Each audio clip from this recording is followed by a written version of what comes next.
et bienvenue sur History BD, je suis Sandrine et aujourd'hui on se retrouve pour une nouvelle vidéo sur les elfes de chez Soleil. Donc, bonjour à tous et à toutes. Donc aujourd'hui vidéo sur les elfes et pour que vous puissiez bien comprendre ce que c'est cette série avec tous les personnages, tous les peuples qu'il peut y avoir, Sandrine va vous expliquer ça de suite. Bien sûr. Découvrez la BD fantasy de référence créée par Jean-Luc Istin et Nicolas Jarry. Depuis des temps immémoriaux, les elfes foulent de leurs pas éternels les vastes contrées des terres d'Aran. Scindés en une multitude d'ethnies, ils ont au fil de leur histoire accompli les plus grandes merveilles, comme déclenché les plus grands désastres. Suivez leurs aventures épiques dans la plus grande saga d'heroic fantasy en BD. Les elfes se composent en 5 peuples. Vous avez les elfes blancs, sages et immortels. Les elfes blancs vivent coupés du monde, se cachant au cœur de leur île sacrée, maîtres des dragons et maîtrisant les hautes arcanes de la magie. Beaucoup d'entre eux vivent détachés de toute réalité matérielle, mais certains se sont donnés pour mission de préserver tout ce qui risque un jour de disparaître, se considérant comme les gardiens de ce monde. Même si c'est une race prompte à juger, régie par les codes et des principes stricts, ils sont pourtant capables de mettre toute leur civilisation en danger dans le seul but de défendre les terres d'Aran et ses habitants. Vous avez les elfes bleus. Immortels à la peau d'azur, les elfes bleus ont su pénétrer les secrets des océans et dompter les flots comme nul autre avant eux. Craints et respectés, ils se divisent en 2 grandes maisons, ceux vivant dans les archipels glacés au nord d'Aran et ceux vivant dans les mers du sud, souvent considérés par leurs cousins comme plus libres et versatiles. Sous leur apparence froide et un flemme qui leur est propre, ils demeurent la race elfique qui a le plus d'interaction avec les autres peuples et certainement la plus concernée par le destin des terres d'Aran. Vous avez les elfes sylvains, farouches guerriers immortels. Les elfes sylvains vivent en clan au cœur des plus anciennes et vénérables forêts des terres d'Aran. Certains pensent qu'ils n'existent pas, que ce sont des légendes ou des esprits des bois. Pourtant, au fil des temps, ils ont essayé de s'extraire de leur ostracisme et vivent en paix avec leurs voisins. Désormais, ils protègent leur territoire sylvain et gare à ceux qui voudraient les en déloger.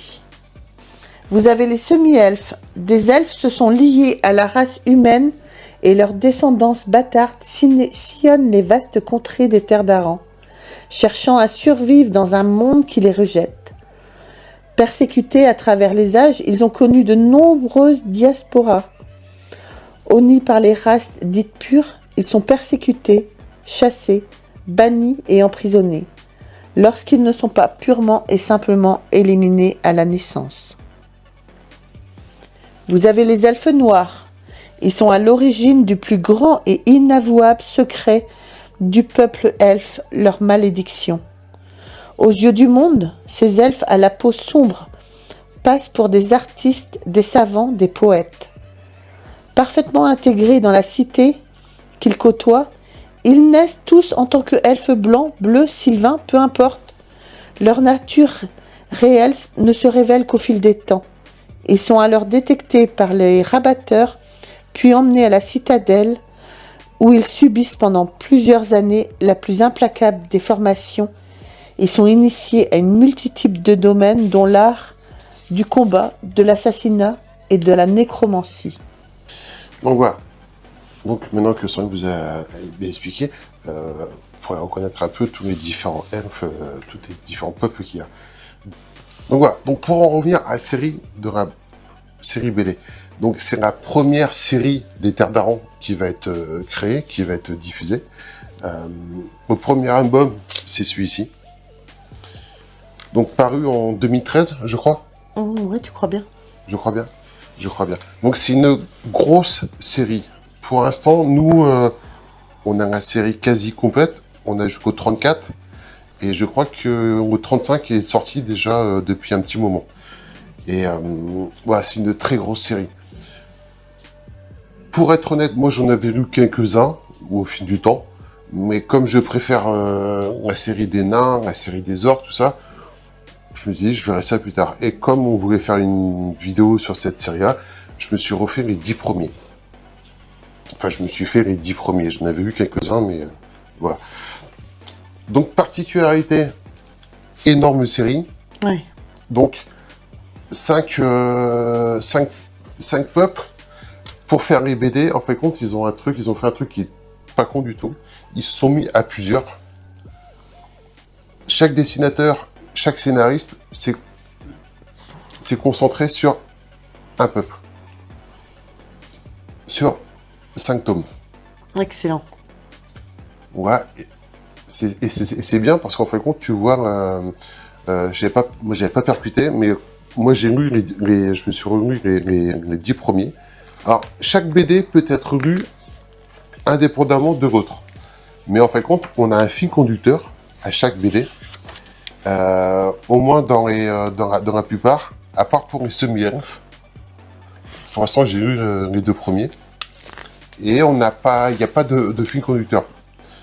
Mais par exemple, dans les autres, on a un fil conducteur avec soit des personnages, soit une histoire qui filme, quoi. Et j'ai trouvé ça excellent. En fin de compte, j'avais pas percuté que la série des elfes est vraiment très très très sympa. Pour l'instant, ce que j'ai préféré, c'est les elfes. C'est les elfes quoi? C'est les elfes sylvains, ceux-là? Les elfes bleus. Les elfes bleus. Très sympa. Très sympa. C'est ça envoie du lourd quand même. C'est un peu tout ça. Pour moi, pour l'instant, mes 2 préférés, c'est... Non, ils sont tous bien, en fait. Pourquoi je dis ça? Non, c'est parce qu'il y a une que j'ai un peu moins aimée. C'est les elfes blancs, pour l'instant. Les elfes blancs? Ouais. D'accord. Le premier tome, l'histoire est un peu longue. Et dans le deuxième, quand le personnage a pété un câble, il devient un peu contradictoire. Mais ça reste des très bonnes BD. Tome que j'ai beaucoup aimé. Je vois qu'il y a notre ami qui a bossé dessus. Donc, le tome 9 des elfes, en fin de compte, le dessinateur, c'est Gwendal Le Mercier. Un dessinateur avec qui on a un très très bon contact et qui est breton. Ah bah excusez-moi, hein, je me permets de le dire parce que... Et au scénario, on a... Corbérian.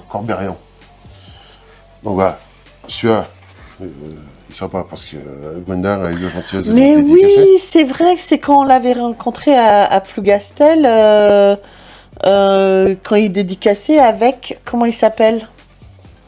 Ouais, je sais plus. Mince, je sais plus. Je vous mettrai le nom, je suis désolée. Un petit trou là aujourd'hui. Et celui-ci, je sais pas si on aura mis des images, mais bon, rien que la première planche vous donne un peu une idée de ce que ça va donner, de l'ambiance de la BD. Oh, et j'ai trouvé celui-là. Putain, qu'est-ce que c'est? Ça tape, hein. Ah, c'est gore. C'est très très gore. Et je trouve que c'est super bien dessiné, quoi. Ah ouais, mais notre ami Gwendal, c'est très très bon dessinateur, franchement. Ah, on voit vraiment que ça va envoyer du lourd, que ça va être assez gore, que ça va être assez noir, assez sanglant. Et on voit que c'est très très bien dessiné. Ouais. Et bon, quand je dis que c'est un peu violent, Oh, légèrement. Oh là, j'adore les planches. c'est bien, hein. Oh, c'est magnifique. En plus, celui-là, t'as pas dû venir celui-là parce que Non, je suis pas arrivée là encore. Non. il y a alors, ils appellent pas ça des morts vivants, ils appellent ça des ghouls. Mais bizarrement, ça ressemble beaucoup quand même, hein. Ouais. Ça ressemble beaucoup. Et celui-là, il est très très bon, celui-là. Mais moi, ce que j'ai préféré, c'est les BD consacrés aux elfes noirs. Alors pareil, dans celui-ci, dans les 2 tomes, Enfin, pour l'instant, moi, je suis un peu... je me suis fait... comme je n'ai relu que les 10 premiers, je peux me... Pareil, vraiment que des 2 premiers tomes concernant les elfes noirs. Dans le premier, en fin de compte, c'est un jeune elfe bleu. En fin de compte, qui arrive à l'adolescence et son côté obscur commence à faire vraiment surface. Et il y a un rabatteur Voilà, comme on a expliqué tout à l'heure. qui l'aperçoit et qui le recrute en fin de compte, de force un peu quoi. Et dans le premier tome, en fin de compte, tu vois le jeune qui arrive dans la cité dans la cité secrète un peu des elfes noirs, et il est commencé à être initié à sa prochaine fonction quoi. Et en fin de compte, les elfes noirs, pour le reste du monde, ce sont des ce sont des êtres pas nobles, mais c'est des artistes. D'accord. Des danseurs, des chanteurs, des poètes. Ça, c'est pour la face publique. Ouais. Et la face Puis en fin de cachée? compte, la face cachée, ils égorgent tout le monde, quoi. Ils égorgent, ils butent tout le monde avec une facilité assez déconcertante, quoi. Et voilà. Et dans le deuxième, en fin de compte, dans le premier tome, c'est apprentissage. Dans le deuxième tome, c'est la mise en action de ces acquis, quoi. Donc là, dans tous les tomes, je trouve que les dessins sont quand même bien sympas, quoi. C'est très dynamique, c'est très coloré, très... Alors, si on peut faire... tu vois, c'est assez... Ça, c'est la tête du monsieur. Ah oui. Ça, c'est la tête du monsieur qui va plus très bien. Donc voilà, ce sont... Chaque tome, enfin, chaque BD, t'as quand même un côté assez noir, c'est quand même assez violent, c'est... t'as quelques... comment on pourrait dire ça? T'as quelques scènes assez dures. Mais voilà, et toi qui disais par exemple que t'aimais pas les BD où il y avait beaucoup de dialogues, tout ça, je suis désolé, hein, mais les elfes, comme tous les autres, moi je trouve que c'est quand même assez bien fourni en scénario. Hein. C'est pas la même chose du tout. Regarde, les scénarios sont beaucoup plus étalés, Jérôme. Ils sont des bulles rondes, pas carrées, où il y a tout un texte comme ça pour te créer un truc. Là, il y a des scénarios dans tous les cases, mais c'est pas des gros scénarios. Non. Moi je trouve que c'est quand même bien scénarisé, c'est bien... C'est très bien scénarisé, c'est très très sympa comme série. Et, non, et voilà, c'est une série qui marche fort. Bon, tous les... celui-là est sympa aussi. Ça, c'est les semi-elfes. Le semi-elfe, ouais. Un peu... en fin de compte, ça, c'est les 2 tomes semi-elfes, quoi. D'accord. Ok. Et tu vois, en fin de compte, t'as toujours... Ah bah non. Ah, Gwendal a participé à celui-là, il a pas eu le temps de participer à celui-ci. Ah, bah alors Gwendal. C'est le même scénariste, en tout cas. Mais très sympa aussi, celui-là. Ouais. Très, très, très sympa. Tu vois, là, c'est les 2 tomes sur les elfes bons. Tu vois, c'est Perru et Bio. Ouais. Donc, c'est, tu vois, le duo est bien respecté. Et franchement, je trouve que toutes les séries sont bien, quoi. J'ai lu, et là, en fin de compte, moi, je viens de terminer ma lecture pour l'instant avec celui-ci. Donc là, ça reprend la suite de celui-là, parce qu'on a toujours Jean-Luc Quistin. Ouais, on a Jean-Luc Quistin au scénario et Duarte au dessin. Oui. Et le scénariste, quoi. Et le Eban au couleur. Celui-là, par contre... Il envoie du lourd? Il envoie du lourd, et c'est assez... Sympa, j'aime bien. Ouais, c'est assez... J'ai hâte de continuer la lecture. La première planche, elle te...